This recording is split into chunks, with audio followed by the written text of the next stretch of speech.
தீபம் அகர்பத்தி ஒரு தெய்வீக அனுபவம்.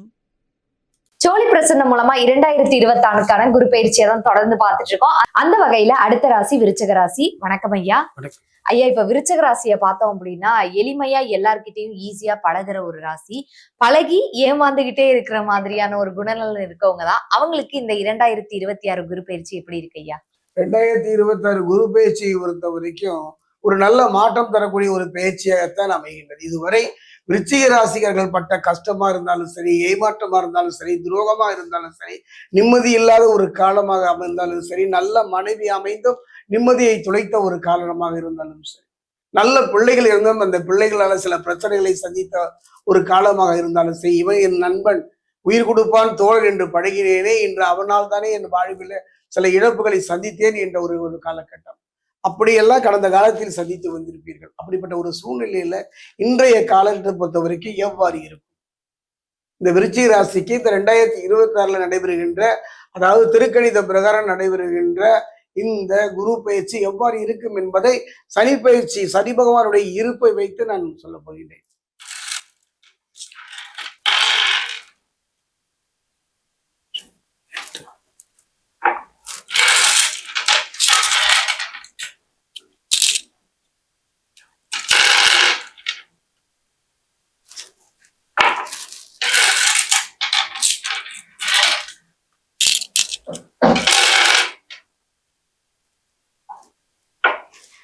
விருச்சிக ராசி அன்பர்களே, ஒரு அருமையான சந்தர்ப்பங்க, ஒரு நல்ல ஒரு வாய்ப்பு. அதாவது ஒரு மனிதனுடைய வாழ்க்கையில சந்தர்ப்பங்களும் வாய்ப்பு எல்லாருக்கும் அமைவதில்லை. மன்னன், அந்த மன்னன் தனக்கு வாரிசு இல்லாத பொழுது என்ன செய்தது என்று கலங்கிய பொழுது ஒரு யானையின் கையிலே மாலை கொடுத்து, அந்த யானை யாருக்கு மாலை சுடுகின்றதே அவனே மன்னன் என்று தீர்மானித்து யானை நகர்கின்றது. எல்லோரும் தன்னுடைய கழுத்துக்கு அந்த மாலை வரும் என்று காத்திருக்கின்ற பொழுது அன்றாட பிச்சை எடுத்து வாடுகின்ற, அன்றாட யாசகம் பெற்று வாழுகின்ற ஒரு இளைஞனின் கழுத்திலே அந்த மாலை விழுகின்ற. இதற்கு என்ன என்று சொல்வது? அதுதான் இப்ப நம்ம பார்க்கிறோம். அரசியலை பொறுத்த வரைக்கும் அரசியல்ல முத்து குளித்தவர்களை சந்தித்து இருக்கின்றோம். அரசியல்ல எத்தனையோ நிலையை அடைந்தவர்களை எல்லாம் பார்க்கின்றோம். இன்று அவருடைய நிலையை பார்க்கும் பொழுது நாம் வியப்பு என்று சொல்வதை விட இது கர்மாவினுடைய வேலைப்பாடுதான் என்று சொல்ல முடியும். கட்சியை வளர்த்து, கட்சியை உருவாக்கி மிகப்பெரிய நிலையை இருந்தவர்கள் கூட காணாமல் போவதையெல்லாம் பார்க்கின்றோம். அந்த விதி என்பது, கர்மா என்பது அரசியல்ல மட்டுமல்ல, ஆன்மீகத்துல மட்டுமல்ல, நம் வாழ்க்கை தான். காரணம் என்னன்னு பாத்தீங்கன்னா, இன்றைய காலகட்டத்துல யார் வாழ்வு எப்படி நடக்கும்? அற்புதமாக நடந்த தொழில் என்று இல்லை. தொழிலே இல்லாதவர் அந்த தொழிலை நடத்துகின்ற, இப்படித்தான் வாழ்க்கை என்று தீர்மானித்து திட்டம் போட்டு கணக்கு போட்டு வாழ்கின்ற வாழ்க்கை இன்றைய காலகட்டத்தில் அமைந்தே விடாது.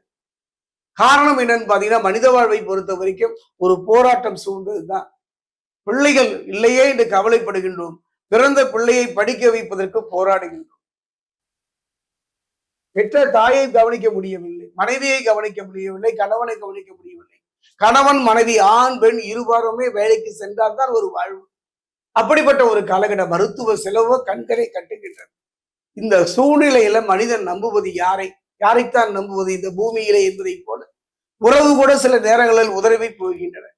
அப்ப மனித மனம் இறைவனை நாடுகின்றது. அந்த இறைவன் சார்ந்த ஜோதிடத்தை நாடுகின்றது. அந்த வகையில் பார்க்கும்போது 2026 3 கிரகங்களுடைய பயிற்சியை நாம் சந்திக்க போகின்றோம். சனி பயிற்சியை சந்தித்து விட்டோம். அடுத்ததாக பார்த்தீங்கன்னா, திருக்கணித பிரகாரம் ஜூன் மாசம் 2ஆம் தேதி, வாக்கிய பிரகாரம் பார்த்தீங்கன்னா மே மாசம் 26ஆம் தேதி குரு பயிற்சி. அந்த குரு பயிற்சியை நாம் சந்திக்க போவதற்கு ஒரு நம்பிக்கை தானே. வானத்தை பார்க்கிறோம், நிலம் வறண்டு இருக்கின்றது, மழை பெய்து விடாதா, ஒரு எதிர்பார்ப்பு தானே வாழ்க்கைங்க. அந்த வகையில் தானே காதல் கூட அப்படித்தானே. ஒரு பெண்ணை நம்ம நோக்கி நெருங்குகின்றோம், இந்த பெண் நமக்கு அமைவாளா என்று தொடர்ந்து முயற்சி பண்றோம் இல்ல. அந்த மாதிரிதான் நம்மளுடைய எதிர்பார்ப்புகள் நிறைவேறுமா, அதை எவ்வாறு கணித்து சொல்வது? அந்த வகையில் பார்க்கும்போது 2026 பாத்தீங்கன்னா விருச்சிக ராசியை பொறுத்த வரைக்கும் 2026 எவ்வாறு இருக்கும் என்பதை நம்ம பார்க்க போறோம். அதாவது பார்த்தா குருவினுடைய பார்வை என்று நான் சொல்வேன். அதாவது 5, 7, 9, சனியினுடைய பார்வை பார்த்தீங்கன்னா 3, 7, 10. இந்த சனியினுடைய பார்வை கண்டிப்பாக நீதிமான், கர்மாவுடைய பலனை தந்தை தீருவார். அதே நேரம் குரு பகவானை பொறுத்த வரைக்கும் பட்டமரமும் துளிர்க்கும், இவன் பார்க்க கோடி புண்ணியம் என்று சொல்வார்கள். இழந்ததை திரும்ப தரக்கூடிய அற்புதமான ஒரு பார்வை. தலைக்கு வந்தது தலைப்பையோட போச்சுன்னு சொல்றோம் இல்லையா, அதுக்கு காரணம் குருவினுடைய பார்வை தான். அப்படிப்பட்ட சூழ்நிலையில இது எவ்வாறு இருக்கும் என்பதை இப்ப நம்ம பார்க்க போறோம். குருவினுடைய பார்வையை பார்த்தீங்கன்னா, நான் சொன்னேன் அல்லவா 5, 7, 9. அப்படி பார்த்தீங்கன்னா மிதுனத்திலிருந்து கடகம் வந்து கடகத்திலிருந்து அவர் பார்க்கின்றார். 1, 2, 3, 4, 5ஆம் பார்வையாக விருச்சிகத்தை பார்க்கின்றார்.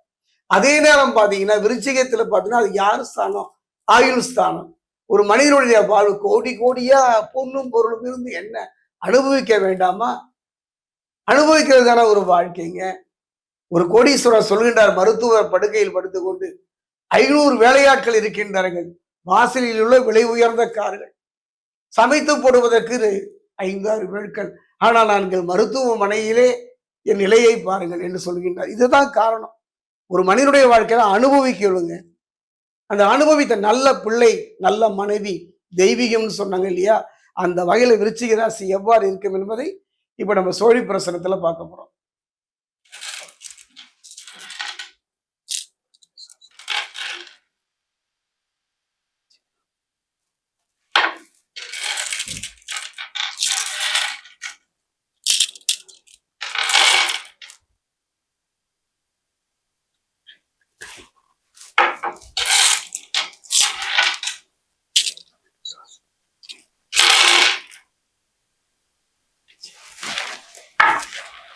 விருச்சிக ராசியை பொறுத்த வரைக்கும் குருவினுடைய பார்வையுமா, இந்த குருவினுடைய பார்வை மிகப்பெரிய ஒரு மாற்றத்தை, மிகப்பெரிய ஒரு தாக்கத்தை தரும்.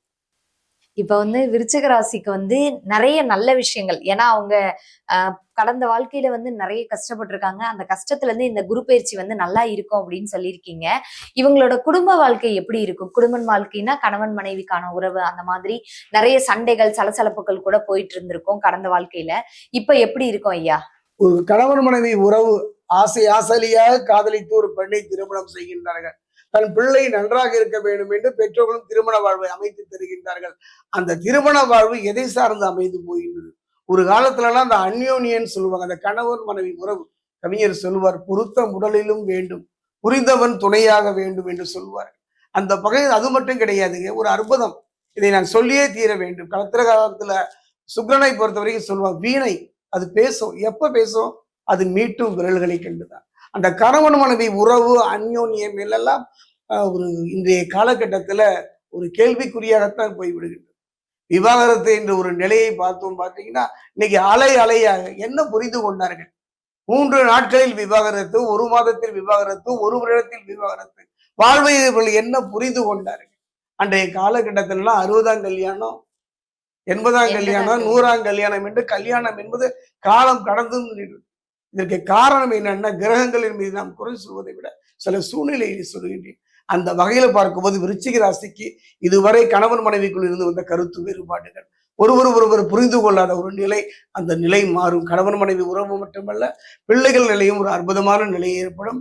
அரசு துறையில பொது வாழ்க்கையில் இருப்பவர்கள் எல்லாம் ஒருவர் புரிந்து கொண்டு வெற்றியை நோக்கி நடக்கின்ற ஒரு அற்புதமான சந்தோஷம். மனிதனுடைய வாழ்க்கையில புரிந்து கொள்ளணும்.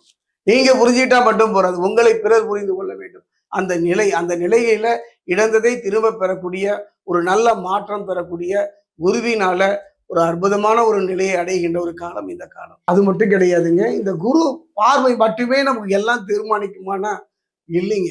உடல்நிலையில மிக மிக கவனமாக இருக்கக்கூடிய ஒரு காலகட்டம் இந்த காலகட்டம். குருவின் பார்வையே நமக்கு வெற்றி நகர்த்தி விடுமா? குருவின் பார்வையே நமக்கு ஒரு உன்னதமான நிலையை தருமானா? காரணம் இந்த கிரகம் மட்டுமல்ல, செவ்வாயை பொறுத்தவரையும் புரிந்து கொள்கின்ற ஒரு காரகத்தன்மை உடையவன். அதே நேரம் ஒரு வீடு வாங்குறீங்க, ஒரு வாகனம் வாங்குறீங்க, ஒரு திருமணமே அமையுதுன்னா நன்றாக யோசித்து நிதானமாக செய்வதையும் இந்த காலகட்டம் தான். அதே நேரம் பார்த்தீங்கன்னா சத்துருக்கள் என்று சொல்லக்கூடியவர்கள் நண்பனும் பகைவனாக மாறுகின்ற ஒரு காலமும் இந்த காலகட்டம் தான். ஏற்கனவே உங்க வெற்றியை தடுத்ததெல்லாம் உங்க நண்பர்களுடைய பங்கு அதிகம். அதே நேரம் சகோதர சகோதரி மத்தியில் இருந்து வந்த கருத்து வேறுபாடு, நீண்ட நாள் இழுத்தடித்த வம்பு வழக்குகளுக்கெல்லாம் ஒரு தீர்வு தரக்கூடிய ஒரு காலமாகத்தான் இது அமையும்.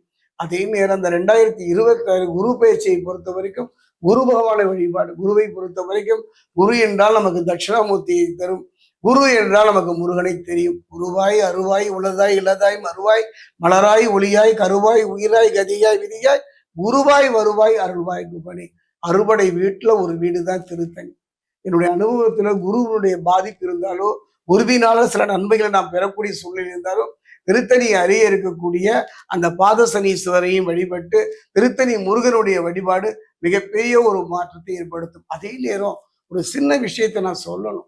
காரணம், விருச்சிகத்தை பொறுத்த வரைக்கும் குருவினுடைய பார்வை இருந்தாலும் கூட சில சிக்கல்களை குடும்ப ரீதியா, மன ரீதியா, தொழில் ரீதியா சந்திக்கக்கூடிய ஒரு சூழ்நிலை இருப்பதனால முடிந்த வரை பாத்தீங்கன்னா திருவாரூர் மாவட்டத்துல சிக்கல்னு ஒரு இடம், சிக்கல் சிங்காரவெல்லன் என்று சொல்லக்கூடிய முருகன் ஆலயம் சென்று அந்த ஆலயத்துல இருக்கக்கூடிய மயிலுக்கு நிறைய நெல்லு வாங்கிட்டு போய் தூவி விடுவீர்கள், ஆனால் கவலைகள் அத்தனையும் பறந்துவிடும்.